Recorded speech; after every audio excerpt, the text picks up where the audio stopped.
Sesampainya di Dusun Pandansari, Desa Bedono, suasananya semakin menyayat hati. Hampir tidak ada kehidupan di sini. Suasananya sangat sepi dan hanya ada beberapa orang tua yang sedang memperbaiki rumahnya. Permisi, Pak. Ya, sip. Lola, Pak. Ini lagi ngapain, Pak? Lagi ngapain? Dibangun. Oh, bikin jalan. Emang ini bambunya kenapa, Pak? Udah rusak gitu, Ya. makanya diganti. Mau diganti soalnya Oh ya, ini udah kalau diinjek jatuh gitu ya, Pak? ya. Untuk peninggian rumah maupun pembuatan jalan dari rumah ke desa itu juga semua warga itu melakukan secara mandiri dengan uang sendiri juga. Dan untuk bambunya ini mereka beli dari pengepul yang mengumpulkan sisa-sisa bambu dari pembangunan jalan tol. Satu ruas bambu ini biasanya dihargai Rp5.000 sampai Rp10.000.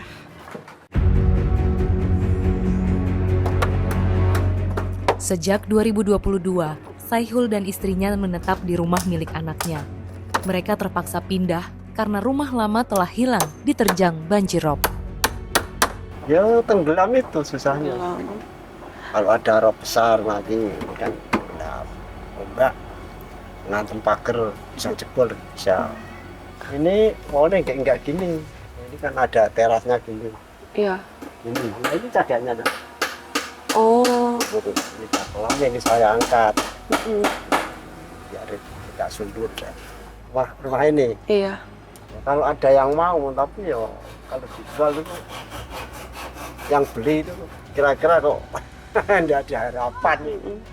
Harganya juga jatuh ya, Pak? Ya jatuh. Sudah 4 kali rumah ini ditinggikan, namun Rob tak pernah benar-benar pergi. Setiap malam, Saikul hidup dalam kegelisahan saat air mulai masuk dan bertahan hingga pagi. Satu-satunya tempat yang masih aman hanya sebuah kamar kecil dengan lantai yang dibuat lebih tinggi dari seluruh bagian rumah.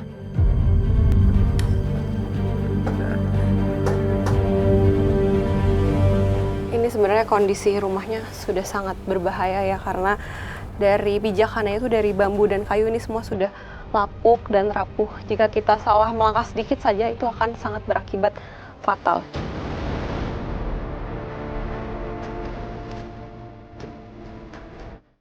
Ini adalah sisa-sisa dari tembok yang dari pertama rumah ini dibangun, karena dulu rumah ini semua itu fondasinya tembok dari ujung sana sampai ujung belakang. Namun karena ada banjir rob dan dihantam ombak, maka sekarang temboknya itu sudah pada hancur, tersisa ini saja, dan di sebelah sini juga ada. Jadi sekarang saya akan lanjutkan untuk melihat ke bagian dalam.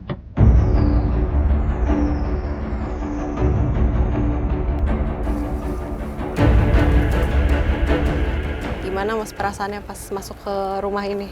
Jadi masuk ke rumah Pak Saikul itu harus ekstra hati-hati ya, karena lantainya pun ini pun hanya terbuat dari bambu dan memang banyak rongga. Bahkan ini aja nih, saya tadi sempat jalan di sini. Nah, ini bisa tergeser nih sama kaki.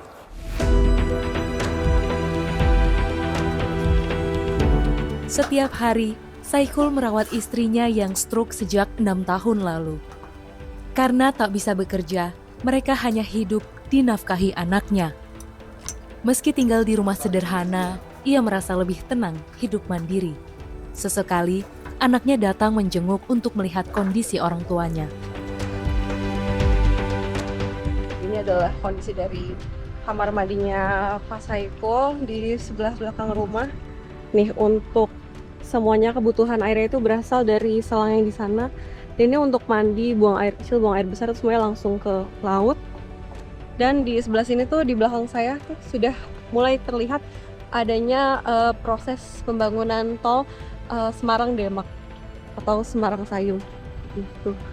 Sana penuh sekali, banyak truk-truk yang berlalu lalang, lalu juga ada bambu-bambu yang digunakan oleh mereka sebagai fondasi dari jalan tol tersebut.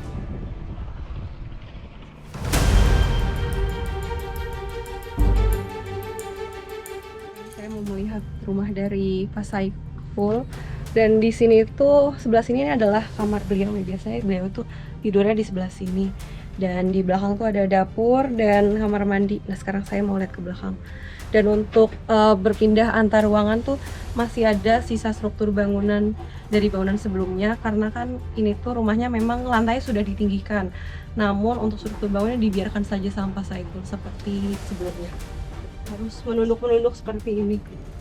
Nah, di sini kita lanjut juga. Di sebelah sini adalah dapur, kembali harus menunduk lagi.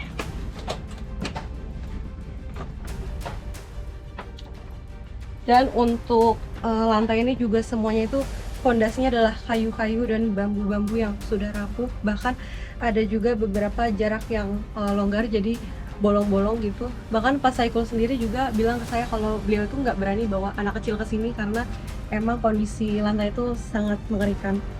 Nah, di sebelah sini tuh juga ada dapurnya. Dan untuk peralatan elektronik itu sudah semuanya ditaruh di atas nih, seperti rice cooker sebagai antisipasi kalau misalkan memang ada banjirop yang besar dan masuk ke dalam rumah nih. Untuk listriknya, stop kontak semua berada di atas.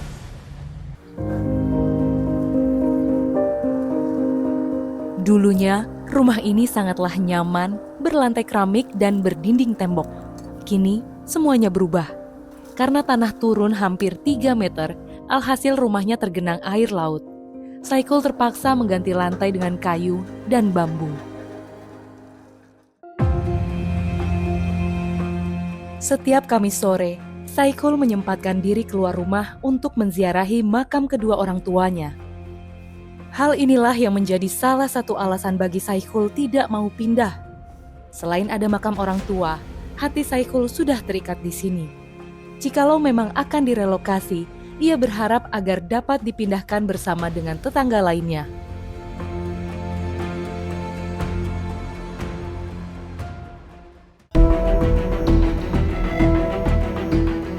Saya juga mengunjungi rumah Sumairah yang masih sepupu dari Saiful.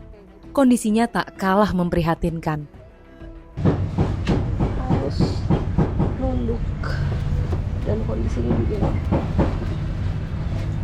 kayunya udah pada lapuk. Ini harus buat masuk ke rumahnya harus nunduk kayak gini. Pintunya pun juga rendah ya, sama kayak rumah Bapak Syakul.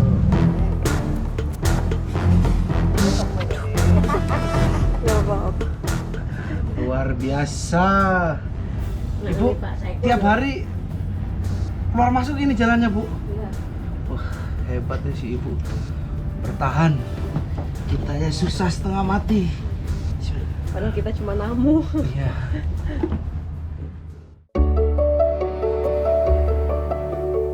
Di balik rumah yang renta, Sumairah tetap memilih bertahan. Baginya, desa ini bukan sekedar tempat tinggal, melainkan tanah kelahiran yang tak akan ditinggalkannya. Setiap kali banjir mengepung, ia tak pernah benar-benar sendiri. Kadang ia berlindung di rumah tetangga, kadang mengungsi di lantai masjid bersama warga lain. Dan saat daratan tak lagi bisa dilalui, perahu menjadi satu-satunya jalan untuk berpindah. Anaknya beli sendiri, sing bangun anaknya. Tapi iki anu kok, papane ora tak tuku kok. Untuk eko pelabuhan. Ayo tinggoni to. Nek omahe kelem wis ra iso dinggoni. Iya ora tinggoni yo. Kono ngene wong-wong kono ngungsi-ngungsi. Ning masjid barang kono.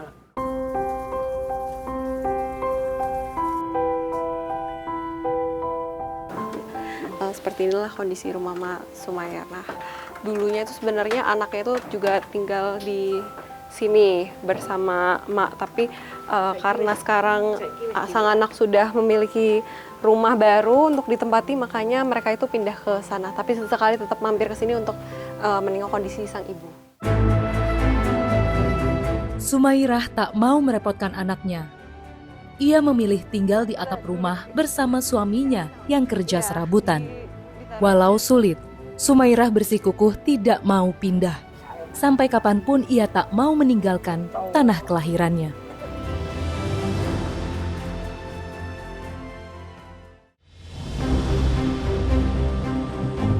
Derita mereka tak henti pada tempat tinggal yang tergenang. Sejak tol Semarang Sayung berdiri, wilayah melaut nelayan Desa Bedono kian terbatas. Laut yang dulu jadi sumber hidup kini tak lagi memberi hasil. Tangkapan semakin sedikit dan pendapatan makin sulit diraih. Di tengah gelombang rob dan terbatasnya nafkah, mereka tetap bertahan. Jalani hari-hari dengan harapan suatu saat akan ada jalan keluar untuk hidup yang lebih layak.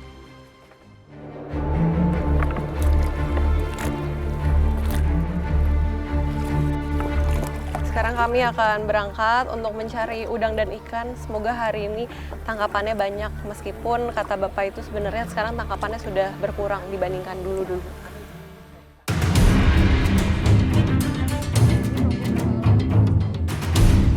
Sohib dulunya tak perlu bersusah payah untuk mendapat ikan. Dalam sehari, 5 kg ikan bisa dibawa pulang. Rp150.000 masuk ke tangan. Kini semuanya berubah. Untuk mendapat Rp30.000 saja belum tentu terwujud. Besar pasak daripada tiang, namun ia tak punya pilihan. Laut yang dulu memberi kehidupan, kini hanya menyisakan sekedar harapan. Namun bagi Sohib, laut tetap satu-satunya tempat untuk berpegang hidup bersama istri. Sejauh ini saya mengambil jaring. Ini sudah beberapa kali mendapatkan ikan seperti di sini. Ini juga dapat ikan, namun emang jumlahnya itu jauh tidak sebanyak yang di sebelah sana yang kini sudah dibatasi dengan untuk pembangunan tol. Makanya terasa sekali ya Pak, pendapatan pasti berkurang banget ya Pak. Ya. Hasil ikan yang terus menurun memaksa banyak nelayan muda mencari pekerjaan lain. Namun tidak demikian bagi Sohib. Dengan fisik yang tak lagi prima dan pekerjaan yang sulit didapat, ia seringkali terpaksa menganggur. Selain itu, Sohib merasa jika tol Semarang-Demak justru membuat warga bingung. Memang benar jika tol akan menahan banjir rob. Tapi kemana larinya air hujan yang datang dari darat? Berbeda banyak Mbak. Dulu kan kira-kira waktunya setelah subuh saya berangkat, nyampe jam setengah 12 itu pulang. Paling minim pokoknya 150. Tapi sekarang cari 1 kilo kan susah. Ya ada, dikit, memang tidak sedikit. Kalau itu nanti ditutup, rob kan memang rob tidak bisa masuk. Tapi air hujan, Mbak. Air hujan nanti kalau sudah meluap, terus bagaimana? Mungkin tenggelam. Nah kalau rob itu kira-kira 2 jam ini sudah surut. Nah, kalau air hujan itu berminggu-minggu biasanya. Sebenarnya, Sohib ingin melaut lebih jauh dan mencari ikan di tengah laut. Namun kapalnya terlalu kecil, tak mampu melawan ombak yang besar. Hidupnya seakan terjebak antara laut yang kian tak bersahabat dan daratan yang tak memberi pilihan. Ia hanya bisa berharap ada bantuan dari pemerintah. Sebelum adanya pembangunan tol, biasanya para nelayan itu mengambil udang itu sampai ke daerah sana. Tapi karena sekarang sudah ditutup, penghalang, sehingga mereka tidak bisa ke sana lagi, maka sekarang disinilah tempat, satu-satunya tempat mereka bisa mengambil udang ataupun ikan. Di sini juga dulunya sawah warga ya Pak ya? Sebelum jadi banjir dan menjadi laut seperti ini.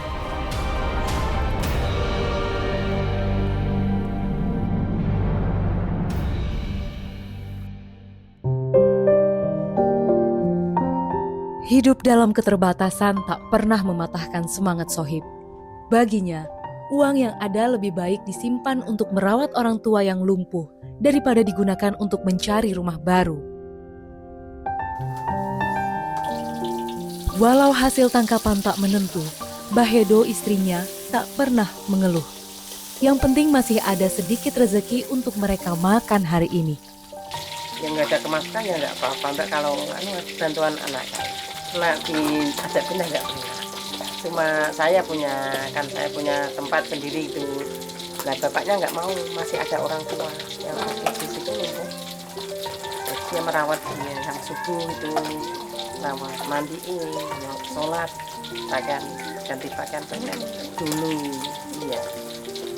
Orang-orang bilang kalau satu tempat semua pasangan mau, nah nggak ada tempatnya atau bagaimana. Kemana nanti ya gini lagi. Jadi kan gini lagi, lah mereka kesel. Ya kalau bisa kan pindahkan semua.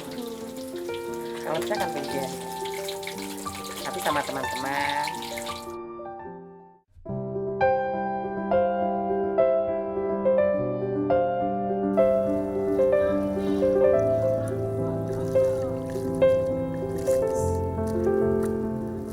Di tengah kekurangan, Bahedo tetap berusaha membantu ekonomi keluarga dengan menjual ikan kepada pengepul dan tetangga. Iki promo rolas on biar promo minta. Tuku kue promo beneran. Dari tuku 17.000. Ya, 20.000. Enggak lucu yo. Udah ngerti ya. Iki nya.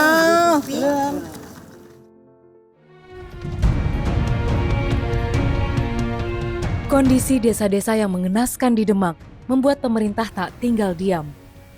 Kementerian PU bersama pemerintah provinsi dan kabupaten bekerja sama membangun rumah apung untuk warga yang terdampak.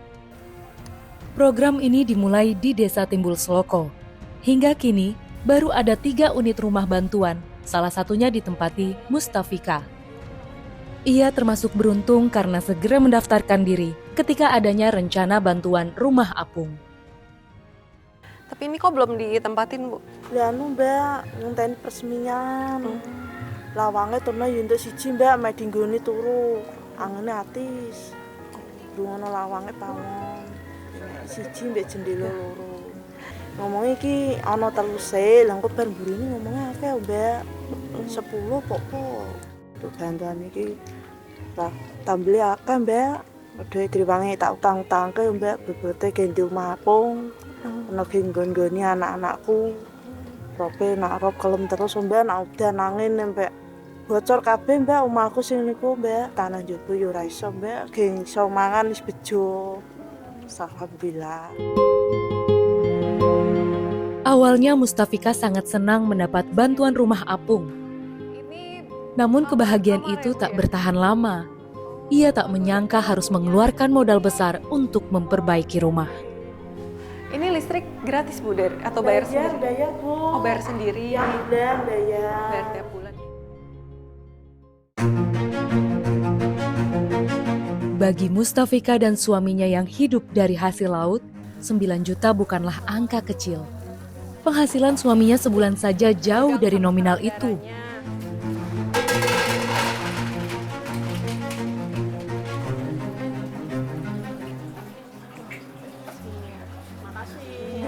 Dapat berapa, Bu, hari ini? 130. Alhamdulillah ya, Bu, ya. Dari uang yang didapatkan oleh Ibu hari ini, selain untuk kebutuhan sehari-hari, Ibu harus menyisihkan sedikit untuk pembangunan rumah karena bantuan rumah dari pemerintah itu tidak sepenuhnya gratis. Ada biaya juga yang harus dikeluarkan.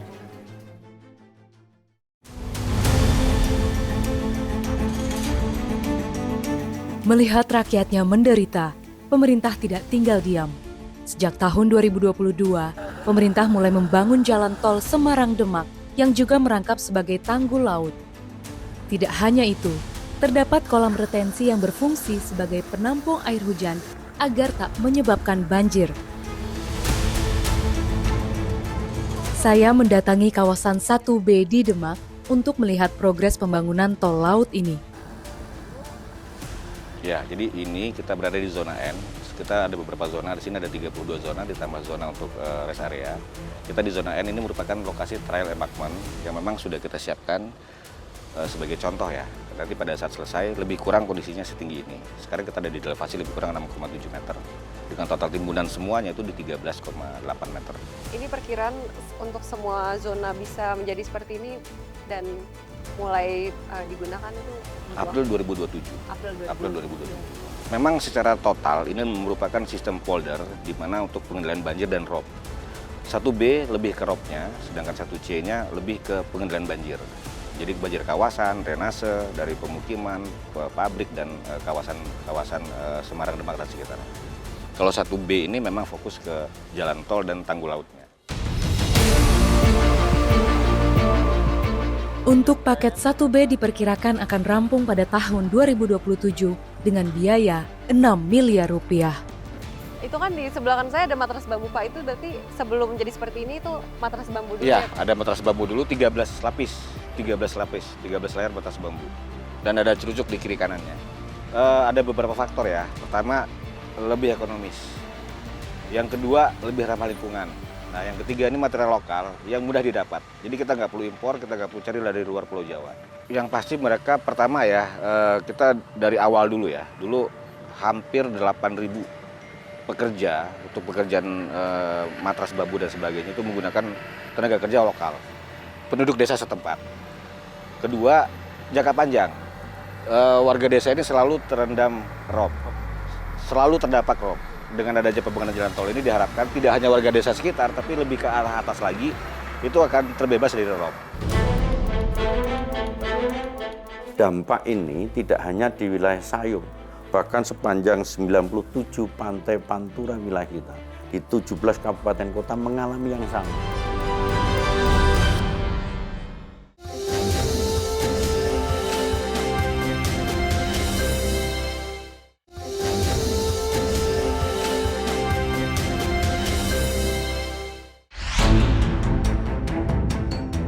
Pihak pembangunan tol mengklaim kalau mereka memberikan lapangan pekerjaan kepada warga desa.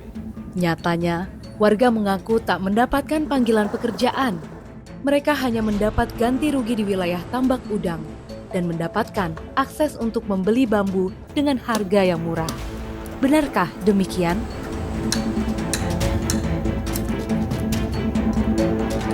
Kita lihat tol Sayung Demak ini, Semarang Demak dan Sayung ini kan giant seawall yang dihubungkan dengan tol. Juga ada 20 desa terdampak. 20 desa terdampak ini tidak hanya satu desa yang disebutin Mbak tadi, banyak. 20 desa ini kita sudah memulakan program jangka pendek, jangka menengah, dan jangka panjang.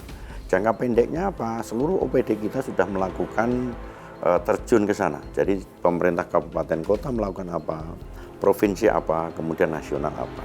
Di tingkat bawah dalam hal ini desa, kita melakukan pendataan. Apakah ada sekolah-sekolah yang terdampak? Kemudian apakah masyarakat kita terkait dengan aktivitas kerja berjalan? Apakah dia dilokalisir terkait dengan kebutuhan-kebutuhan barang pokok? Apakah masyarakat yang terdampak di desa itu punya penghasilan tambahan dan lain sebagainya? Jadi kita sudah melakukan kegiatan yaitu pembangunan rumah apung. Jadi per rumah itu 100 juta, bisa tahan 10 tahun kan itu kan. Tetapi ini baru 3 rumah untuk menjadikan roadmap atau percontohan yang nanti akan kita eksplorasi. Termasuk kita juga sudah berdiskusi dengan beberapa kementerian, apakah nanti masyarakat kita mau dan bisa dilakukan lokalisir terkait dengan mungkin transmigrasi dan sebagainya. Tapi itu kan jangka panjang yang kita lakukan. Dampak ini tidak hanya di wilayah Sayung, bahkan sepanjang 97 pantai pantura wilayah kita, di 17 kabupaten kota mengalami yang sama. Di tengah banjir rob, rumah yang rapuh, dan penghasilan kian menipis, warga Demak tetap bertahan. Mereka menuai harapan bahwa suatu saat akan ada jalan keluar untuk hidup lebih layak. Dari upaya yang dilakukan sekarang, apakah hasilnya dapat dinikmati oleh masyarakat? Apakah masyarakat tidak akan menderita lagi?